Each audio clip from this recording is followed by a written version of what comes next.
il-kwestjoni tal-iskejjel tal-Knisja. Xaħat li waqqaf foundation biex jitaw skola privata u kelli dibattitu miegħu fuq ix-xandir jiena li fuq da tal-iskejjel tal-Knisja. Għax jiena li l-Knisja ma baqgħetx tkun antidemokratika kien importanti.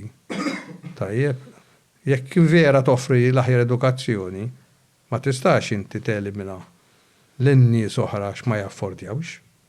Tajjeb, il-Knisja of all people. Ma nafx naqbilx fuq ma dak l-istarija ma. Il-Knisja għandha tkun miftuħa. U għandha tkun. Ma tistax inti bħala l-Knisja ngħid li dak għandu flus inġibu, ma dak m'għandux flus ma nġibux. Inti taħseb li l-Knisja m'għandix tkun parteċipi fil-proċess ta' suq ħieles. Biex għalla darba inti stabbilixxejt servizzi li tigawdeh kulħadd. Il-Knisja, il-valuri tagħha huma suppost kif kien Kristu, miftuħ għal kulħadd. Jekk Kristu kien jgħid jien ammurant midinbin u għand dawk li huma l-inqas. Imma forsi ma tagħmilx l-iskola mbagħad sostenibbli u jekk fis-sens li. Ma l-istat kien lest li jgħin. L-istat kien lest li ħallas. L-istat kien lest li jgħin. Infatti dik l-argument, ma dak storja oħra, ġifieri ma l-istat kien lest li jgħin. Anzi l-istat rrid jgħin kieku taqra l-programm elettorali tal-Partit Laburista qabel jgħid għandna bżonn niddiskutu biex dak li l-gvern jagħmel tajjeb u l-edukazzjoni jagħmlu u dak li tagħmel il-Knisja tagħmlu hi. Ma kienx hemm ġifieri il-programm kien hemm il-pjan ta' kollaborazzjoni. Ovvjament bħalma nafu il-relazzjoni bejn il-Partit Laburista u l-Knisja qatt ma kienet fantastika. Kien hemm meta kienu qed jgħid li Leslie Jane kien hemm ukoll xi. Ma hija Leslie Jane kavjat. Il-kavjat kien imma li tiftaħ. Li tiftaħ. Mhux inti kif flus tal-istat. Li tiftaħ għal kulħadd li kulħadd ikun permess. Dak kien il-kavjat. U x'kien l-inċentiv taħseb għal nisqar li fuq dan l-avveniment storiku ma naf kważi xejn. X'kien l-inċentiv tal-istat sabiex tal-Knisja li ma rridx taċċetta dan il-patt. Għaliex ovvjament beżat mill-intħil tal-istat fit-talim tagħha. Biex kienet jitlob iktar l-istat apart li għandek il-flus. L-istat jaf li jitlef jekk jitlef il-ġlida jekk jidħol f'dak li tgħallem il-Knisja. L-istat jaf, mhux ma jafx. L-istat li rrid, il-Knisja marret għandu għall-għajnuna, marret u għallhom, l-istat għallu, jiena lest li ntikom l-għajnuna, basta tiftħu. Huma rrifjutaw. Li tkunu iktar demokratiċi. U ovvjament mbagħad l-affarijiet isiru politizzati Malta u biċċa xogħol tisplodi. Ma li kont se ngħidlek jiena. X'sena kien dan? Fl-84, 85. Eżattament. Konna titħallsu fuq il-means testing. Lem qabel minn sekond. Ent qajt ma' wieħed, jaħedlek imorru xem, ent qajt ma' wieħed li fuq di għaw fid-dibattitu. U għalli ħaġa kif għalili, għalli għatlu ntellix ma triċ li tinfetaħ di. Għallina ma riċ li tfal tija jitħaltu ma tfal tijak. Ovvjament ma nistawx nieħdu aneddotu ta' bniedem klassist. Ma dak il-bniedem klassist mar. U waqqat organizzazzjoni, u waqqat skola privata biex it-tfal tagħhom ma jitħaltux ma' tfal tajaj. Kellu pożizzjoni ta' influenza. Żgur kellu pożizzjoni ta' influenza. Il-problema tal-Kostituzzjoni kienet għax kien la klawżoli li kienu verament tiraniċi. Per eżempju, waħda mill-klawżoli kienet tajt tagħmel x'tagħmel il-Knisja Kattolika f'Malta biex tiddefendi r-reliġjon. Ma għax taħt iċ-ċapter ta' drittijiet umani. Kienet settella l-Knisja. Dik kienet di għamlet żmien fil-Kostituzzjoni Maltija. Eżattu, ekku. U mbagħad il-Gvern mar pass oltre. U għamel Kostituzzjoni oħra, għaw klawżola oħra, jagħmel xi jagħmel il-Gvern biex jiddefendi r-reliġjon il-Knisja u l-da. Ma jgħax taħt iċ-ċapter ta' drittijiet umani. Mela knisja u l-gvers, każijiet se ta' jitalaw il-fuq mill-Kostituzzjoni. L-Ingliżi għalunna li għalunhom mussena għaske se jrisqu. Eġiri, għat ma saret parti mill-Kostituzzjoni. Le, ma saritx, imma kienet parti mill-Kostituzzjoni. Li tresqet fil-referendum.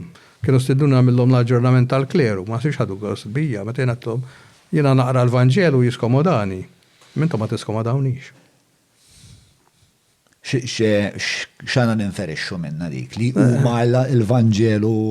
Għanna ninferixxu li huma mumiex qegħdin iħarsu lej il-missjoni tagħhom veru.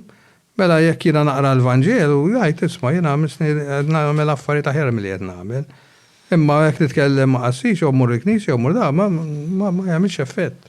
Ma jġannix moħħi jaqbes fil-ħsieb u Jien naħseb li huma ftit fil-verità, kif ħares lejn. Biex jiena ma' akademiċi nitkellem huma ftit li jkolli din it-tip ta' taħdita daqshekk impenjata. Ma' saċerdoti nitkellem, però waħda mill-iktar taħdidiet li vera tawni ħafna x'nomot kienet ma' saċerdot Father Martin Cilja. Father Martin Cilja, li jagħmel impenn ħafna marx tafu Father Martin inti? Ismu nafu, ma fil it-taħdida li għandi miegħu vera għal-qalbi għax jagħmel tidher li qed jagħmel impennu biex iżewweġ il-psikoloġija mat-teoloġija u qed jipprova jifhem. U qed taraħ waqt li qed ikellmek qed taraħ li hu qed jagħmel eżerċizzju dak il-ħin quddiemek fejn jipprova jasal għal xi konklużjonijiet biex xi ngħid, biex qed niddefendi l-fatt li hemm saċerdoti li naħseb li jagħmlu xogħol tajjeb. Mażul li hemm. U jiena naf minnhom jiġifieri għal ħares li jiena tajt bħala istituzzjoni.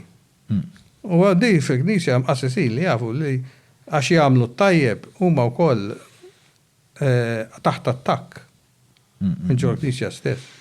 Għaliex joskuraw il-ħaddieħor li mhux jagħmel il-doveri tiegħu. U l-status quo dejjem imma l-Knisja jiena dejjem ista bħal kull istituzzjoni oħra li tista' tikkontribwixxi lejn is-soċjetà. Jiena nixtieqa flok taħseb għandna din l-idea da żmien li Knisja tikkontribwixxi li titkellem fuq affarijiet politiċi u dal-affarijiet kollha biex tkun rilevanti. Taħseb il-Knisja m'għandix titkellem fuq politika? No, titkellem, imma jekk titkellem, titkun taf titkellem dwarha. Titkun taf mhux tagħmel statements, taf tagħti sustanza. U torbota verament ma' valuri li n-nies iħossu li qalet xi ħaġa ta' sustanza. Għax ħafna drabi kien qed tiġi dismissed. Dismissed. Għaliex, issa billi tgħidli li per eżempju l-isqof għamel omilija u tkellem għal in-neutralità ta' Malta u dal-affarijiet kollha. Ma jifhimx x'in in-neutralità ta' Malta. U qed jaħseb li ma Malta x'se tagħmel, x'jaqal l-isqof li se tagħmel. Se tagħmel, se tmur. Asmajtu jien dal-istatement. L-iktar darba li ġi fuq ir-radar tiegħi l-isqof kien meta tkellem fuq ir-rejba tal-kostruzzjoni u mbagħad xi ġimgħa wara ħareġ li biħħew nofs il-gargur. Ġifieri dawn huma sostanza rrid jien, sostanza. Ma li titkellem, u titkellem dwar għax hemm il-gwerra fl-Ukrajna, ma Malta se tagħmel, għandna l-armi x'inbijaw l-Ukrajna aħna. Għandna. Forsi x'għandha titkellem il-Knisja skontok.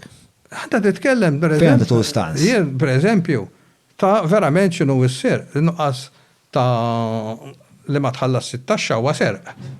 Għax u qed tieħu s-servizzi tal-gvern huwa serq. Kemm jekk inti sinjur, jekk inti middle class, mela m'għandix titkellem dak l-affarijiet dak mhux affarijiet importanti li inti trabbi soċjetà li tħoss il-kuxjenza tagħha li persuna jisraq il-ħadd ieħor li forsi għandu bżonn iktar għax mhux iħallas is-sem tiegħu, imma jieħu s-servizzi u ġieli jħodhom għax huwa influenti jħodhom qabel ħadd ieħor li ħallas it-taxxi.